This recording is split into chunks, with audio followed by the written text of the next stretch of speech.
expecting a writing assignment.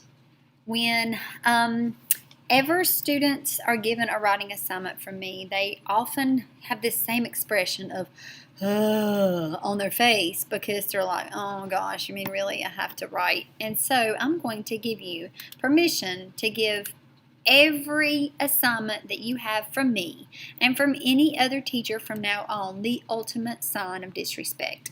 So, several years ago, my daughter convinced me to allow her grandmother to purchase her a bird for her birthday. We named the bird Sweetie, and she was a cockatiel that looked much like the bird that you see here that I snagged off the internet. That's not really Sweetie, but they look almost the same. Well, Sweetie was a female bird because we could just tell by the way that she acted that, no offense to us ladies, she had some female tendencies. She could hold a grudge, and she was happy to exact revenge when you least expected it.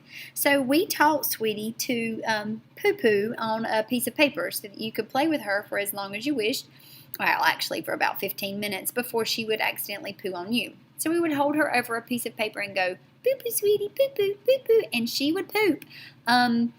She would be sitting on our finger and she would poop on a napkin. Then we would throw the napkin in the trash can, and we were happy because this girl, me, I don't want bird feces anywhere in my home. So I was kind of adamant that nobody have Sweetie out of the cage unless they demanded that she poo first. Well, the story turns into the ultimate sign of disrespect when my daughter, for some weird reason, put her on my husband's head.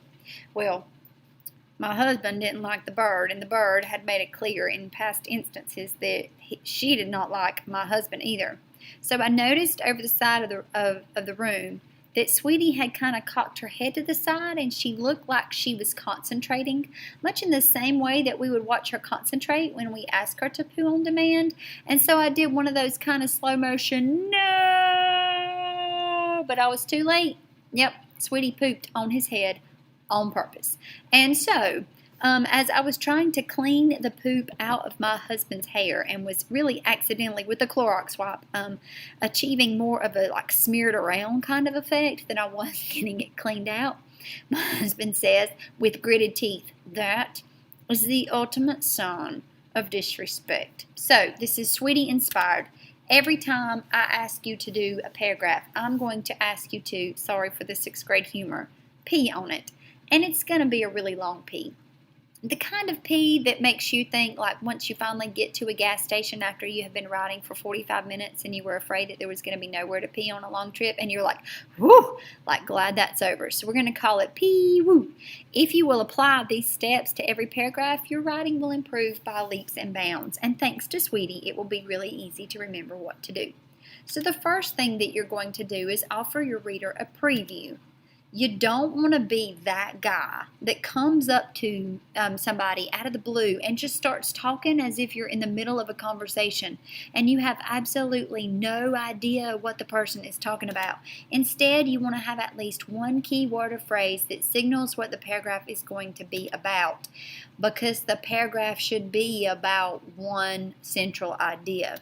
So, let's pretend we are writing, if you are writing for a constructed response, your preview sentence will be so very easy, because you will rewrite the question as your first sentence and include the author's name and title in your response. Like, for example, if the question was, how does the author use symbol to establish his purpose? Well, your 2 key words are going to be symbol and purpose, because that's what your paragraph is going to be about anyway.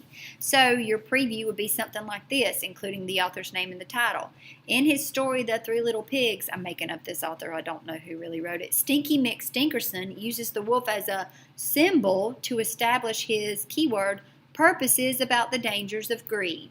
So you always need a preview that lets your reader know where in the world you're going with this paragraph.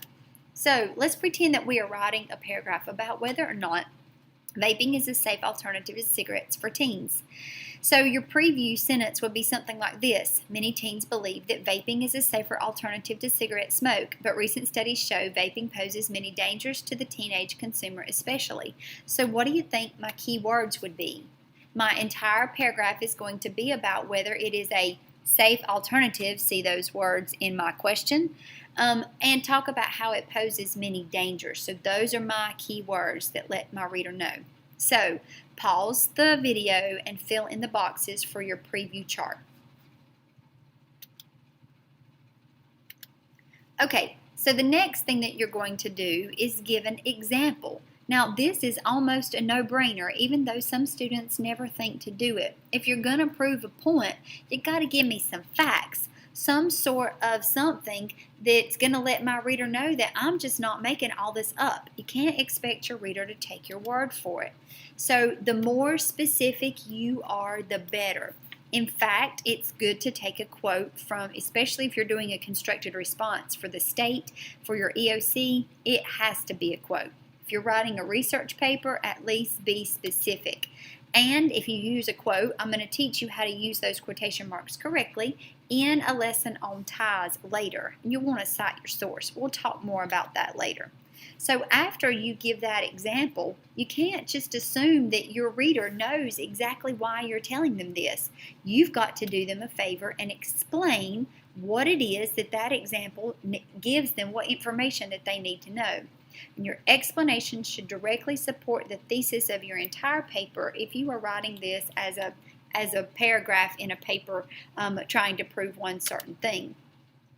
You should at least write 2 sentences to explain what it is that you have given as an example and how it is that shows that your preview sentence is correct. So let's look at an example here. So remember that our topic sentence, our preview, was that teens may believe that vaping is a safer alternative to cigarette smoke, but recent studies show that vaping poses many dangers to the teenage consumer, especially. I need to give an example of how that vaping poses dangers. So my example is, remember, I need to be specific. One concern is that vapes are marketed to teens specifically with flavors like unicorn poop and bubblegum. I'm not kidding. Unicorn poop. Okay, whatever. These teen-targeted flavors add additional toxins to the smoking experience.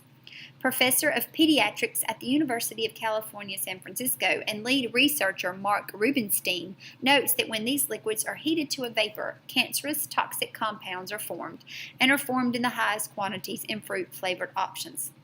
This added danger may thereby make vaping even more toxic to a teen who chooses the flavored e-cigarette than it is for the adult who attempts to switch to vaping as a pathway to end his or her nicotine addiction. So let's think for a minute about what I'm doing. Where is my specific example? Well, sometimes your examples and your explanation kind of run together, and that's okay. And you don't necessarily have to give your example and then explain it. What I have done in this paragraph is led up to my example with a little bit of explanation. So my example is that fruit-flavored options have the highest amount of toxic compounds. And so that would be my example. I explain it a little bit before and a little bit after. The order doesn't necessarily matter. What matters is that you have a preview, which we could also call a promise sentence, because it's kind of like, okay, here's what I'm going to prove, which is another P. But anyway, you're going to promise what you're going to prove in your preview, and then you're going to give an example that shows that promise is true, and then you need to give your reader enough of a courtesy to explain what it is that's going on. So what we have in this paragraph is our preview, that's in green, a little bit of explanation, our example, and then we have some more explanation. Making sense so far? Pause the video and fill in the chart for your next 3 E's, which will just be 2 boxes. That will be example and explain. So, one example is not enough. Oh no. If your girlfriend, gentlemen, if your girlfriend asks you why it is that you wanted to date her, and you went, well, let's see, I like your hair, she would not be satisfied. She wants you to tell her that you love her sense of humor and her intelligence and the quirky way that she always chews on her straws at McDonald's, or I don't know what else.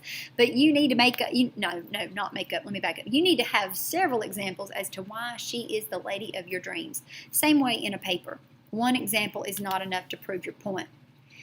So when you're going to give that second example, you need to insert a transitional word like furthermore, or however, or therefore, to let your reader know that you're going to a second example, that you're about to tell them something more. So, after you give that transitional word, you need to continue to be specific and do the very same thing that you did before. If you use a quote, you need to use quotation marks correctly. I'll show you how later, and cite your source. Same way, we have an example in our first one. You have to explain it. You got to have an example in your second one, and you need to explain it again. So same bullet points as before.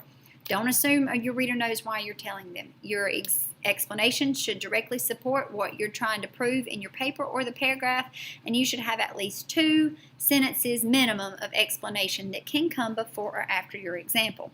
So let's continue our sample paragraph.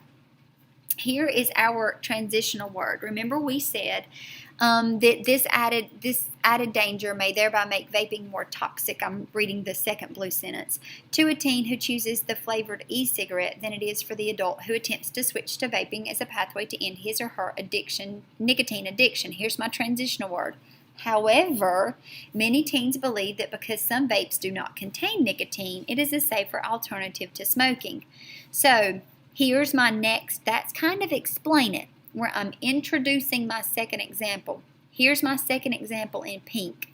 Yet studies have shown that most teens are not opting for the vapes without nicotine, and significantly, the urine of those who use vapes without nicotine still have significant levels of toxic compounds present in their urine. So I'm saying pretty much that this shows that nicotine or not, the vapes are not safe because you've got toxic compounds in your pee. Here's the rest of my explanation is in white. This research clearly shows that it's misleading for a teen to believe that vaping is safe. Now I'm going to make a comparison.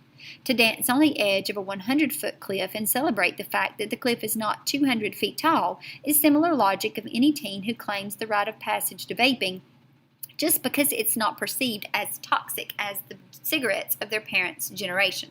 So, altogether, I have a little bit of explanation, an example, some more explanation that leads to my second example, and then I explain it some more. So really the gist of this is that you need 2 clear examples and that you need to thoroughly explain them to tell your reader what they need to do with this information. So pause the video and fill in the notes for your second example and your second explain it sentences. All right, we are only 1 sentence away from being done with our paragraph. And yes, it will be a good 8 sentences long. I do not appreciate being fed paragraphs that are as nourishing as a McDonald's Happy Meal burger, like, really thin. I want like the hearty $6 burger that's going to make me need a flip-top head to eat it, to get a good bite and digest it. I want a nice, fat, and happy paragraph. So the very last thing that we need to do is the W, which stands for woo, because you're glad that P is over. You're going to wrap it up. All right, so in your wrap it up, you need to wrap up the point of your paragraph. Well, how do you do that? This is prime time if you're writing a paper to support the thesis or the main promise that you made in your paper. If you're just writing a paragraph, you need to say something original. So think about what your 2 examples have in common and say something about that. So let's look back at our paragraph. By the way, typically do not end your paragraph in another example or in a quotation. It just kind of leaves it hanging like you never finished your thought. So our 2 examples that you see in pink are that number 1, when the liquids are heated to a vapor, it causes toxins. Number 2, that even if you don't have nicotine, there's still toxins. Well, let's think. Obviously, what these 2 examples have in common is that vaping is toxic, which means it's poisonous. So if I just said vaping is poisonous, yeah, it would tell what my examples have in common, but it wouldn't be very original. So I came up with something like this. Thinking about how dangerous it is, I said the fact that vaping is touted by many to be the new, safer teen rebellion may be the reason it is a dangerous fad. It is indeed a dangerous fad. So I'm thinking, yeah, it's dangerous, and thinking about how it's even more dangerous because it's not seen as a danger, which something that you don't know is dangerous is more dangerous than something that you don't, because then you don't know to stay away from it. But that is my wrap it up. So essentially, Oh, pause the video and take your notes on your wrap it up. Okay, so essentially, you've got 8 sentences-ish in any order that you want, as long as your E's make sense in the middle. You've got to start with a preview and have your W at the end. We had explanation, example, explanation, explanation, example, explanation, and woo, then we wrapped it up. Or you could say, in this pattern, you have the preview, you give your example, you explain it for 2 sentences, you give your example, you explain it for 2 sentences, and then you wrap it up. Or you could, as in this example, give some explanation, drop the mic with an example, give another example, explain it, and wrap it up. So it doesn't matter what order your E's are in, as long as you have all 6 sentences and they make sense. Sometimes it just doesn't make sense to give an example before you explain it a little bit. If you will follow these PEEEEEEW writing steps, not only will you glory in disrespecting the writing assignment without the teacher ever knowing it, but I promise you, you will become a much better writer. And we all have Sweetie to thank.